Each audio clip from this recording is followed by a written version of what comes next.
You have a mouth. You can eat, drink, call out when something goes wrong. The Mayfly does not have that. You are a Mayfly. You have just emerged from a river. Your wings are already dry. You can already fly.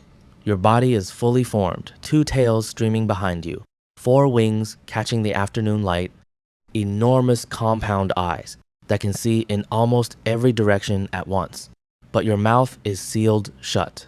Not damaged, not broken, sealed by design. Your body never built the internal structures needed to eat. No stomach, no working digestive system, no ability to take in food of any kind. You were assembled this way on purpose, because evolution decided you would never need to eat. The adult form of a Mayfly exists for one thing and one thing only, and eating is not part of it. You have roughly 24 hours to live. Skip forward.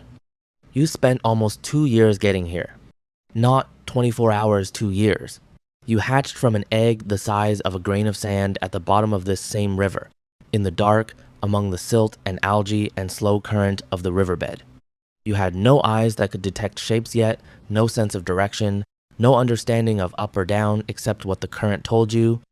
You were a nymph, a larval form with gills along your abdomen, 6 legs, 3 tails, and a fully functioning mouth. That mouth worked. You ate algae scraped from rocks. You filtered microorganisms from the water moving through your gills. You ate plant detritus drifting down from the surface above. Eating was the only thing you did every day for nearly 730 days. You molted your exoskeleton up to 45 separate times during those 2 years. This is more molts than almost any other insect. Each time your body outgrew its shell, the shell split along the back, and you pulled yourself out of it soft, pale, slow, your new skin taking hours to harden. During every molt, you could barely move. Your legs didn't work properly. Your reaction time dropped to almost nothing. You sat on the riverbed waiting for your new exoskeleton to harden and hoped nothing found you in the meantime. Things found you. Trout patrol the mid-depth of this river in loose formations, holding position in the current, watching the water below them for movement. When a nymph molts, it moves wrong, sluggish, uncoordinated, briefly pale against the dark riverbed. Trout have learned to watch for exactly this. They do not need to hunt aggressively. They simply wait, and the molt cycle delivers prey to them on a regular schedule throughout the year. Water beetles hunt the shallows. Stonefly larvae bigger than you will eat smaller nymphs without hesitation. Hellgrammite larvae, which grow to nearly 8 centimeters, can take a Mayfly nymph whole. Crayfish pick through the algae mats where you feed. The riverbed, which looks from above like a quiet and undisturbed place, is a continuous predation event in every direction. Of the hundreds of eggs laid with yours, most did not survive 2 years.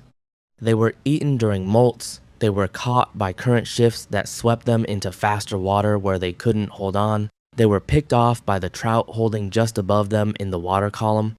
Attrition is constant and it never stops. You survived all 45 molts. You lived in the dark for 2 years. Not metaphorically, the riverbed is dark. During daylight hours, diffuse light filters down through the water, enough to create a vague sense of up, but not enough to navigate by. You never saw the sky. You never saw open air. You never experienced anything except current, silt, algae, rocks, and the bodies of things eating each other in the dark around you. You felt the seasons through water temperature cold enough in winter to slow your metabolism almost to a stop, warm enough in summer to accelerate it. The seasons happened to you. You did not observe them. In the final weeks of your 2nd year as a nymph, your body began to change without your choosing it. Wing pads thickened along your thorax. Your compound eyes, which had been adequate for life on the riverbed, enlarged dramatically your head, restructuring around them to accommodate the size they needed to be for flight. Your body began diverting food intake away from growth and into fat storage. You were not getting bigger. You were being loaded. Whatever was coming next required fuel, and the only way to carry fuel into it was to build it into your tissues beforehand, because you would have no way to refuel once you got there. Then, one evening, the water temperature crossed a specific threshold, not very different from the temperature the night before, a fraction of a degree, but enough. You felt it in your body as a signal you had never felt before. It was not a decision, it was a trigger. Every mayfly in this stretch of river felt the same thing at the same moment. The hatch began. Skip forward. You rose through the water column.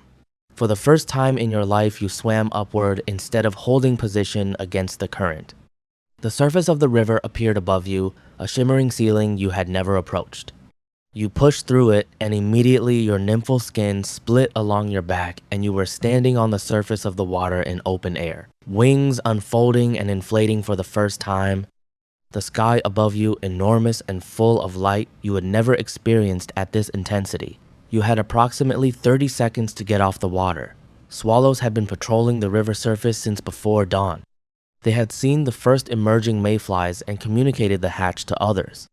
By the time you surfaced, there were dozens of them, low, fast, skimming the water with open mouths, taking emerging mayflies directly off the surface film before their wings could work.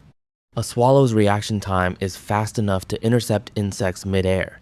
On the surface, wings not yet dry, you were not mid-air. You were stationary. You were exactly what a swallow is built to take. Your wings dried. You lifted off and joined the cloud rising above the river. What it looks like from a distance is a snowstorm, but moving upward, a column of white wings rising from the water into the afternoon light. Millions of insects ascending at once, dense enough to be visible from 100 meters away. Fishermen drive long distances to watch a mayfly hatch. Photographers position themselves on riverbanks for hours to capture it. It is one of the most documented natural phenomena in freshwater ecology, described consistently as breathtaking, otherworldly, one of the most beautiful things in nature. From inside it, you are one of millions of identical bodies burning a fuel supply that began depleting the moment you left the water, racing a clock that started the moment your wings dried, and you have a sealed mouth and no way to add even 1 calorie to the reserves you were born with. Every wing beat costs something you cannot get back. You fly upward. Males ascend higher. Females stay lower, near the surface, near the water. You are a male.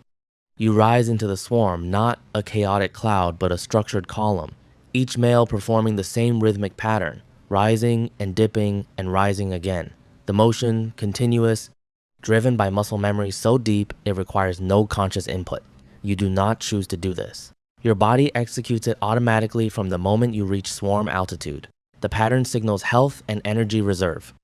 The males who sustain it most consistently are the ones whose fat reserves are holding. The males whose reserves are failing fly the pattern with decreasing precision, shallower dips, slower rises, a degradation readable to a female from meters away. You can hear the swarm before you see it clearly. The collective wing beat of hundreds of thousands of males creates a hum at a specific frequency, audible even over the sound of the river below. Inside the column, it is loud enough to feel. You take your position and begin the pattern. The males around you are burning fuel at the same rate you are. Some arrive before you and have been flying longer. You can see the ones whose reserves are nearly gone. They drift lower, their pattern dissolving into irregular wing beats until they drop below the critical altitude and fall toward the surface. When they touch the water, they cannot get back up. The surface tension holds them. They become food for the trout rising from below, who have shifted from the nymphs on the riverbed to the spent adults on the surface, because the hatch has made surface feeding more efficient than bottom feeding for the first time all year. The river below the swarm looks like it is boiling. Fish are surfacing dozens of times per minute. Birds are working every edge. The hatch is the most dangerous moment of the mayfly's entire life cycle, and it is also the only moment the mayfly exists with wings. Skip forward. A female enters the swarm from below. She rises through the column slowly, larger than the males around her, flying with a different pattern, not the rhythmic display of the males, but a steady upward movement that announces what she is to every male she passes. The males closest to her drop immediately, adjusting their approach, competing for position not through aggression but through proximity. There are hundreds of males for every female in this column. The competition is entirely positional. Whoever is closest at the right moment is the one who makes contact. You are close enough.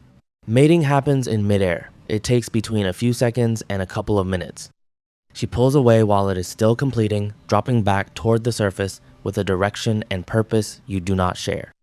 She has eggs to deposit up to 8,000 of them, and a specific section of the river surface to find for optimal placement. She will be dead within a few hours of laying them.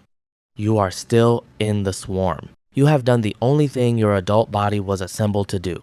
The 2 years of molting and surviving and loading fat in the dark riverbed, all of it pointed at those few seconds of contact in the air above the river. There is nothing left in your life cycle that requires you. The system has what it needed from you. Your fat reserves run out over the next hour.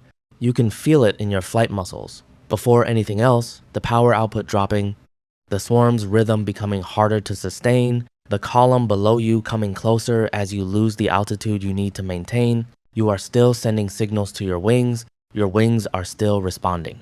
But the fuel driving them is nearly gone and there is no way to add more. Your mouth is sealed, there is nothing to eat, there never was, you drift lower, you touch the surface, the current takes you. From a bridge upstream, a person who drove 2 hours to watch this hatch is taking photographs. The surface is covered in spent adults, wings flat on the water, bodies drifting in the current, the massive emergence reducing itself to a carpet of the dead stretching as far downstream as the eye can follow. They will post the photographs with a caption about the beauty of nature. The image will get thousands of likes. People will comment that it looks incredible. You drift under the bridge. Somewhere upstream, 8,000 eggs are sinking to the riverbed. In the dark, among the silt and algae and slow current, they settle into the rocks. In a few days, they will hatch. Small, pale nymphs will push out of their casings.